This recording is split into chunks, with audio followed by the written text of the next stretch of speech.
Hello everyone, this is Nitpicking Nerd, alive and well. I want to thank all of those who messaged me with support and concern, and I really appreciate it. And I will do a separate video to talk about all of that stuff in length. I'll probably do it on another channel simply because I don't trust YouTube. I would like to have at least one channel that is safe forever, so I don't want to put anything controversial on this one, even though I would think after what just happened, most people would not find what I have to say controversial, but just in case I'll put it all on a separate channel. If I do make a video about any of that stuff here, it will be disguised as some science fiction idea, but in a way that you'll get what I'm actually talking about.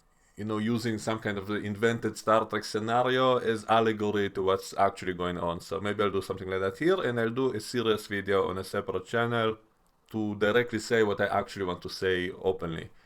Going back to Star Trek, this is one of the reasons I really always loved Star Trek, at least the old shows, because they were optimistic science fiction, so they were good escapism from the horrors of reality, and giving you hope for the future of humanity, because it showed us the kind of future, the kind of humanity that should be, that we hope will one day be true. And so that's why it was such great escapism, and it just improves your mood, especially in dark times.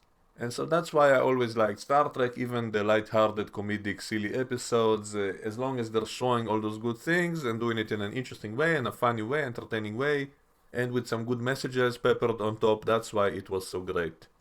So let me now disconnect from reality and talking about this new episode, which is called A Few More Badgeys, and it features the return of that evil AI hologram which Rappaport created, as well as a few other evil AI robots such as Agamos and Peanut Hamper, who were locked away together in the Daystrom Institute, in that prison for evil megalomaniac robots and computers. And the one thing I didn't like in this episode is how it seems to suggest that all of them can be redeemed and become good again and released and forgiven, and in one case even ascend to a higher plane of existence. And that kind of annoyed me because all three of them, all these three evil AI villains, were kind of beyond redemption at this point, in my opinion. So the fact that they can so easily be forgiven and released and given another chance to harm people is something that annoyed me. Maybe it's the influence of recent events in my country that made me annoyed at that idea, but it's a problem that I always had, even with superhero shows and movies, which often showed that the hero would not kill the main villain because he's the hero, and heroes don't kill, so he would always lock away the main villain somewhere, and then later that villain will escape and then kill more people, and then again the hero will lock him away, and then again the villain will escape to kill more people. And so after a certain point, that makes the hero an idiot if he keeps forgiving the villain and giving him another chance and not ending it. And so that's something I always had a problem with. I'm not saying the hero, especially a vigilante, should take the law into his own hands and kill people in a casual way and so on, but the super villains who are obviously dangerous and obviously will kill more people should be dealt with better. And so that's a problem I always had with all superhero shows and cartoons and movies, because it always made the hero kind of too forgiving. And often, always they show the villains have some sad, tragic backstory that made them the monsters they are, and so that makes you a little bit sympathetic, because you imagine maybe if you were in his place and went through those horrible things, you will also turn out that way, and so maybe forgiving such a monster. But again, I say after a certain point, that is no longer true in my opinion, because even if the backstory, the tragic beginning, make you understand or feel pity for the monster, it's still a monster if it is such a serial killer psychopath at this point, which cannot be redeemed. And even Darth Vader in Star Wars, I was always a little bit annoyed how his ghost appeared in the end of episode 6, as if he was totally forgiven from all his sins. That was always a little bit iffy in my opinion, because even if he did one good, really good deed in the end, how does that erase what he did with the Jedi younglings, for example? What if their ghosts will meet him in the Jedi afterlife? Will they just forgive him and be okay with that? And so that was always a little bit iffy, because he was kind of beyond the point of redemption because of the things he did. And that's something I always criticized in episode 3 of Star Wars, that maybe they shouldn't have shown that Darth Vader killed children, because that makes him irredeemable. And so why is his ghost with the other Jedi Ghosts in the end of episode 6. But anyway, I'm getting way off topic again, I apologize, so let's go back to the actual episode, which begins with that same scene that we saw in the after credits of the last episode of the previous season, which showed those debris with Rappaport's old implant floating in space, which had Badgey in it, and it's salvaged by a ship of those alien scavengers. And then Badgey basically assimilates him. He takes him over and takes control of that ship. Next we see a Biner ship, and I was happy to see the Biners again. We only saw them once in one episode of TNG and only mentioned a few other times in other shows, but I always wanted to see more of them because I always found them an interesting alien species. And they are kind of similar to the Borg in the sense that they are cybernetic and they're all linked together and not in a collective, but they are all in pairs and they are all hooked up to some main computer, and so there are some similarities with the Borg, but they are like a good version of the Borg because they are enlightened, they are good, they do not want to conquer anyone else, and so I always kind of wanted to see more of them. And unfortunately their appearance here was kind of too short because they're attacked by that ship that we've seen attacking alien ships throughout this season. And also we hear their gibberish way of speaking, but there are no subtitles, so we don't know what they're actually saying. And so I thought it's kind of a missed opportunity because I always wanted to see more of the Biners, and yet here is just a short cameo and we don't even know what they're actually saying, and then they're all vaporized by that ship. And in the very end of this episode they find out that the alien ship was not actually destroying all those ships it was attacking, that it's actually took them away somewhere and left debris in their place. So either my theory was true that it's a ship from the far future which is maybe taking people into the future for some reason, or maybe it's from the mirror universe and they're taking people into the mirror universe for some reason. That's also an option. I guess we'll find out in the end of the season, I guess. And meanwhile on the Cerritos, Boimler and Tandy are sent to Earth because the evil computer Agamotz claims that it has intel on that alien ship, but it only is willing to talk with Boimler about it. And Tandy wants to visit Peanut Hamper because she's about to have her hearing and maybe get released from prison, which is what annoyed me in this episode, is how easily they think they can reform and release and forgive these evil AI entities. And so they go to Earth and we see the Daystrom Institute again, which looks like it did in Star Trek Picard from the outside, and on the inside it looks like a modern prison, only with these computers in it. So that was kind of funny to see that, you know, they have a basketball court and a gym and all these computers are just sitting there unable to do anything. I guess it's nice that they're not just all kept in those cages we saw in the previous seasons where they're locked away into small boxes in a wall, which I assume they're just going to stay there forever, but they are allowed some degree of freedom apparently, even though again they cannot really play basketball, they cannot really use the gym, so I guess that's why it's so funny. And they have a therapy session, and there's one computer whose name is Tyrannokilicus, which I did find funny, and he talks about how he learned how to manage his feelings and stuff like that. And there's another scene that shows that they're all watching some emotional movies about some dog befriending a computer or something. And we see Peanut Hamper and Agamotz tending to some garden, and Agamotz talks how he learned how he can easily grow life forms and not just annihilate them. And apparently he still has his replicator unit working and he can replicate those small drones, which I guess the prison allowed him to do it so he can assist in those gardening activities of Peanut Hamper, and he sends his drones to water the plants while he laughs maniacally. And they seem to be really good friends, and then Peanut Hamper says that she's going to have her hearing soon, she's prepared a speech, and Agamotz also shows her how he can turn his lights blue to look as if he is good now. And so that was kind of funny because, you know, in all of science fiction always a red eye on a computer, that always means it's evil. And so Agamotz hopes that he can fool Boimler by pretending to be good just by turning his light blue. And when he meets Boimler, he tells him that he still has some drones of his out in the quadrant, which I guess he's still in contact with somehow, and that one of those drones observed that alien ship attacking the Binars, and yet he needs physical access to that drone to get more information, and so Boimler agrees to take him there under his observation. Meanwhile, that ship that Badgey took over attacks the Cerritos because it still wants revenge against Rappaport, and then Rappaport decides to sacrifice himself to save the Cerritos, and so he jumps out into space to get picked up by that other ship. And then Mariner comes with him in the last second.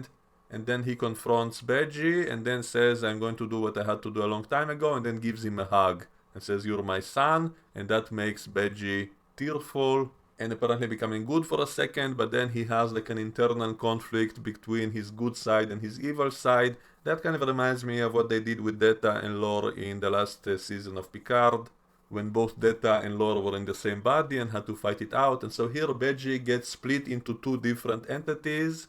One which is good and is now called Gucci, and the other one is Badgey, which is now even more evil, I guess, because it has no good side anymore. And meanwhile, Tandy and Boimler take Agamos to where he wanted to go, but then he sends some drones out of his body and takes them over. And then he takes the shuttle to a rendezvous point with Peanut Hamper, but she never shows up, even though they said that she did get released from prison after giving an amazing emotional speech. So Starfleet released her despite all the crimes she did, and it's only been like, what, 1 year?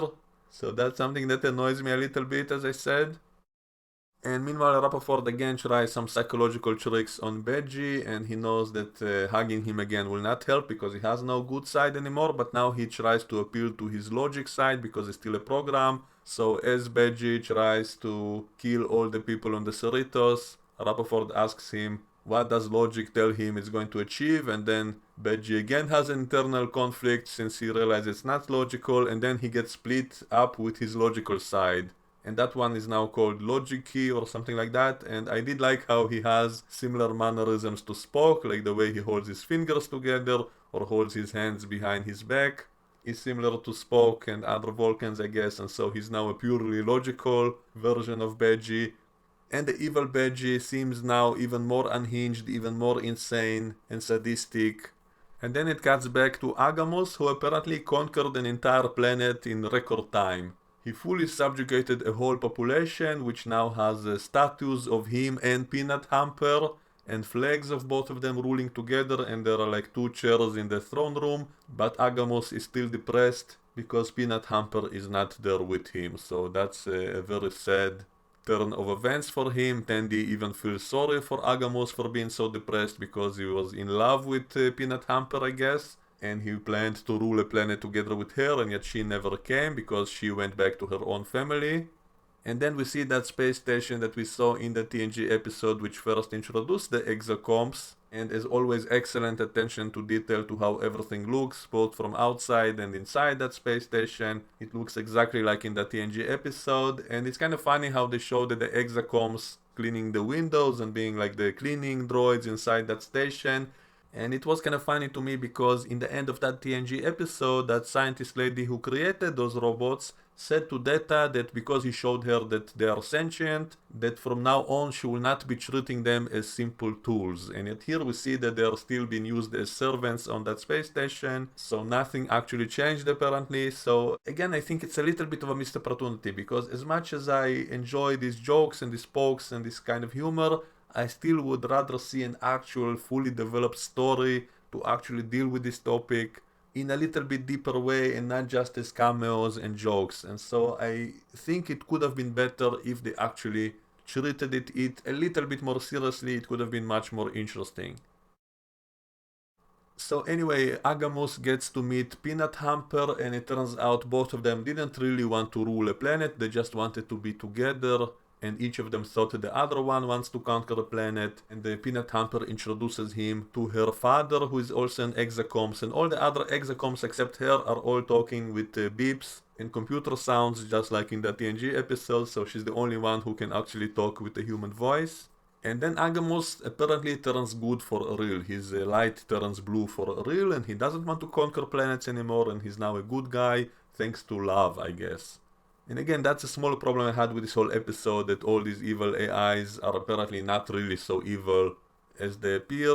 And I thought, okay, at least we'll have the evil Badgey who had his good emotional side removed from him, he had his logical side removed from him, which he later also killed.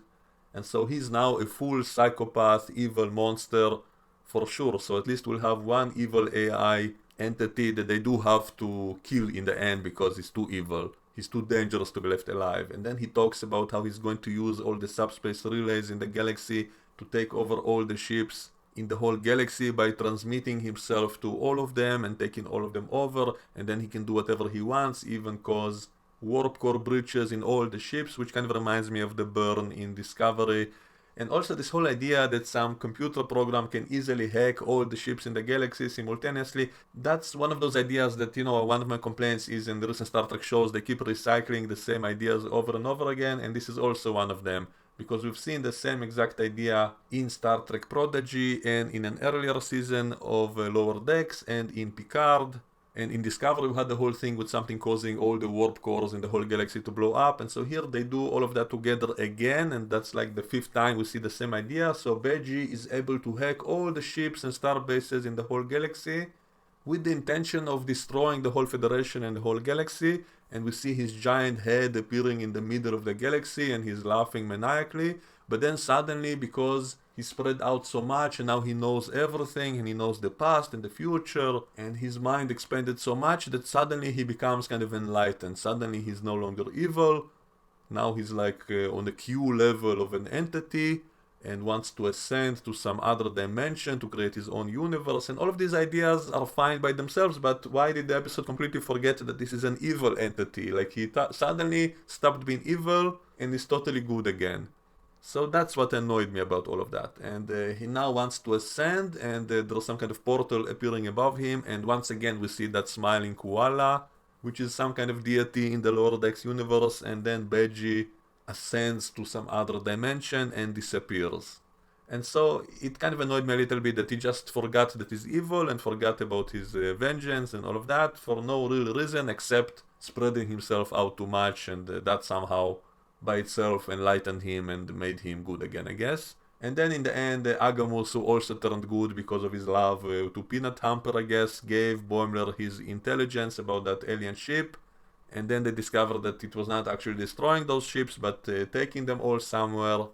I guess we'll find out in the near future. And Rappaport returns to the Cerritos with Gucci, that good version of Badgey, which the others still find kind of creepy because he has kind of glitches, and so they think he's going to turn evil again, and they're kind of nervous around him, so I'm not sure it was a good idea. And that's the really big thing that annoyed me in this episode, that all of these evil super villain computer AI entities all turned good in the end, and not a single one of them was actually punished or destroyed or eliminated, since all of them apparently are good at heart and were only temporarily evil and insane. And I know it is kind of in the core of Star Trek philosophy that you should give everyone a second chance, and you should forgive people, and you should redeem villains and turn them good and all of that, but it's not always possible, it's not always the case. And with so many villains in one episode, I think at least one of them should have been shown to be fully evil till the end and just totally destroyed and eliminated, because sometimes that is necessary. You cannot always redeem the bad guy, they're not all good at heart. You cannot forgive everyone, because after a certain point there is no redemption, in my opinion. I think the evil Badgey, who was shown to be a total serial killer kind of psycho, should have been destroyed completely, because if he's now a godlike being with those kinds of tendencies, then maybe it's not such a good thing to have an evil entity with such powers. So anyway, that's my opinion. Let me know what you think, and we can discuss it all in the comments below, and I will see you all next time. Bye bye.